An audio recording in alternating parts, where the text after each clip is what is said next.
It's cliche. Why comedy?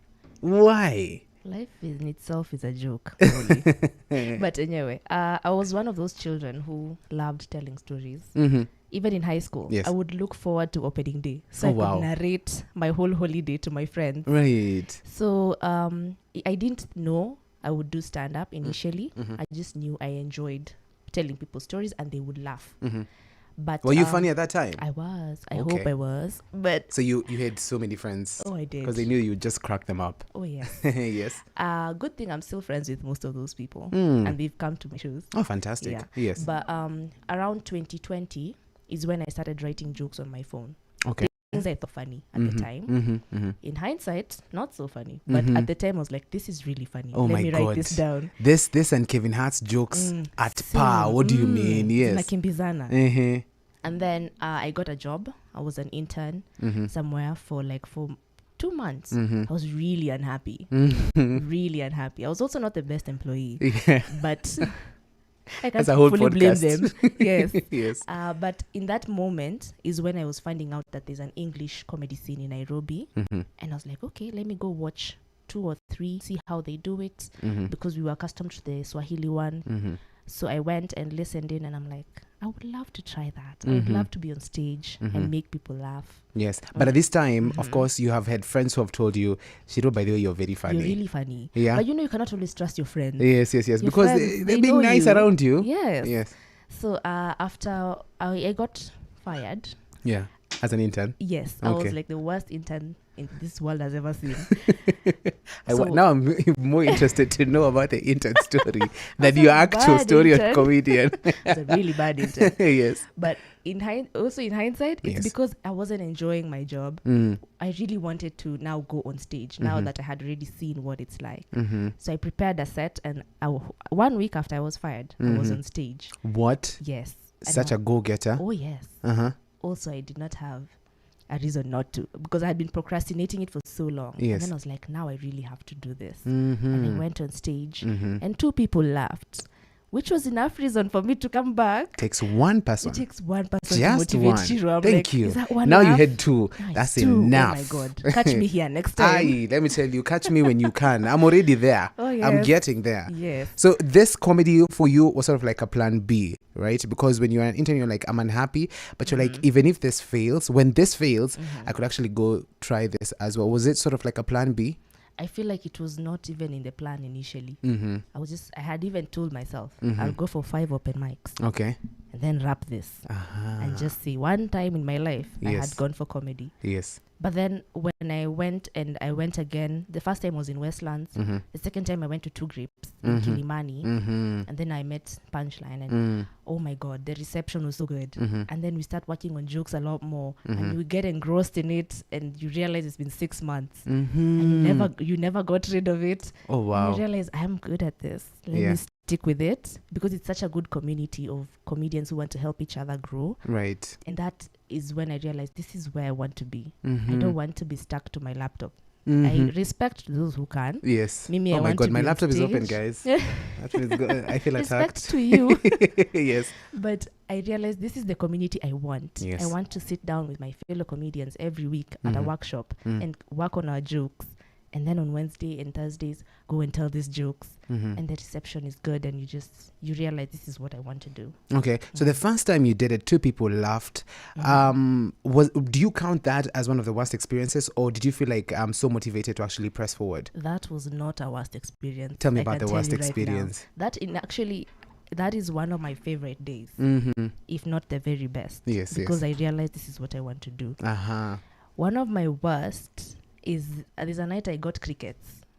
What? You know, when you start getting a bit good, it goes to your head kidogo. So you're like, me, I know this thing. So you don't even practice? Yeah, wow. That was one of those nights where I was like, I got this. Hey, I got crickets. I cried myself to sleep. Then I woke up, I was like, hii ni mambo ya town. Let's try again. Next week we'll try again. After how long did this happen? After like months of being in the game? Yeah. Actually, there's a time I actually also changed my set. You know how the lineup is made, and you're like, oh, the guy before me is really funny. I have to alter what I had prepared. And that in that moment, when I was on stage and realizing, kimeumana. And you Sema know the audience kimeumana. is also looking at you like, madam, hii imekata. Oh my and days. you're like, oh no. But then we live and we learn. Now I know better than to change my set on stage, or rather like 2 seconds before. Exactly. I mean, I'm just looking at that experience because you already put me in the audience. You say a joke, I don't laugh. I'm imagining how awkward it is for the comedian. Do you just step out of the studio? Do you just say thank you very much, guys? What exactly is happening? Do you run away? You see, how we create is it's a perspective of the creator. We are all predisposed to the same things historically. Societal, demographics, we are disposed to pretty much almost the same things all the time. So once you create, it's my perspective that I'm bringing to the audience to see if it relates. Okay. So you might get crickets, and in that moment, you want to get off stage. But this is my perspective. Right. So whether you laughed or you didn't, it doesn't change how I felt about that topic in that moment. So there's a thing we say where you commit. Commit to that set. You wrote it. Whether good or bad, yes, stay there. Commit, finish. Because that's the only way you know yes, this set hadi upper is a problem. But hadi upper, it worked. All right. So if you get off stage immediately, yes, you have no way to tell, was it a good set or a bad set? Okay. You mentioned that, of course, you have relatable topics that, of course, you cover. I want you to talk to me about, the things that you incline towards. There's probably, just like artists, there are those who will talk about matters economy. There are those who talk about relationships. If you listen to a lot of bongo, it's just, I love you, I want you, I'm dreaming about you. What are some of the topics you gravitate towards as a comedian and a woman comedian? What bongo songs are you listening to? A lot of them. They talk about love. I love you, I want you. Yeah. It's just basically rotating Happy around. Muli. Clearly, no one has told you this today. Happy Valentine's. Thank you. Thank you very much. I appreciate it, I brought you Ciru. flowers. Emojis, not flowers. It's the thought that counts. Yes. So what are some of these topics that you're gravitating towards as a comedian? As a comedian, initially, my brain was all over the place because you're still trying to find your voice. I cannot say I've found it yet. It's still too new because I've only been doing it for a year and I think 3 months. Yes. One of the topics that's really prevalent is obviously relationships. And as a comedian, my love life is almost non-existent. So I gravitate towards that a lot. Yes. But the more I'm growing, the more I realize I can actually write jokes that are political. I can actually write jokes from history and make fun of, rather just attack things that were done back in the day. And it doesn't have to be love related. It doesn't have to be boy meets girl. Yes. And that kind of arc, almost like a character arc. I'm a screenwriter, so lazima ninge slip it in there. Nakwambia, it's like a character arc. You grow and you realize, oh wait, I'm good at writing jokes that don't involve love and relationships, and you write a political joke and it works. Yes. Like, okay, next week I'll try a history one. And then next week you try a society general thing and it works.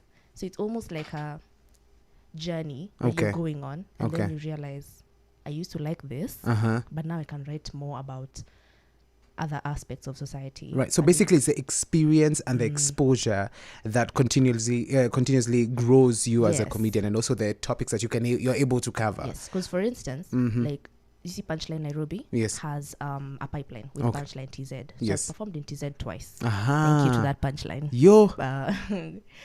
Pipeline. Yes. So when you go to another country, you have to switch your brain almost immediately because this is a whole new demographic.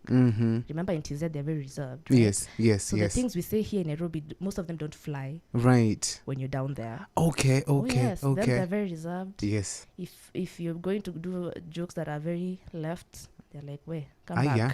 You're treading on very murky waters. Hey. Be very careful. Yeah, so also that kind of exposure is really beautiful because it helps you see how other countries and their societies embrace certain topics. Right. So when you come back home, you're like, oh, I need to switch my writing in this and this way. Oh, interesting. Yeah. So also, you need to be intelligent. You just don't need to be funny, Oh, and right now we are blessed to have such an intelligent audience. Because the audience is not here. You cannot insult the intelligence, but you can't. You just don't go there, say some jokes and assume that they will laugh because you're funny. They have to be well thought. Yes, you have to think your jokes through. That's why workshops are very important. Right. Because we work on these jokes. Yes. And then we have the audience that gets that kind of comedy. And that meeting point is one of the most beautiful things that keeps you going, because it's like you're getting a reward for the work you put in every single week at a workshop. Because the audience is really smart, so whatever smart joke you write, you're guaranteed it will get reactions. Yes. Fantastic. So it's safe to say that unafanyanga jokes zimeenda shule. Clearly, Pro Max version of the jokes. They're not just like regular basic jokes here and there. I will tell you, one of the most difficult things is being in a workshop, because comedians are very honest people. Yes, are very. Yes, one of my friends, Mina, has told me before, that's a very lazy joke. What? And your friends? Even my friend. And you didn't catch? Yes, they were like, just take that whole joke, throw it away. My God. Start afresh. My God. So you see, with that kind of ironing, because even before ticketed shows, we have even special clinics where we're like, we will beat these jokes, we'll panel beat them until to the very end. Oh, wow. So comedians are very honest. So by the time you get on stage, you don't have those reggae yes, mdogo, no. Oh my days. We have gone. Smart as it is. And of course, she's been doing this for a year plus. We're back in just a bit. Let's talk about women in comedy, your experience generally, and of course, some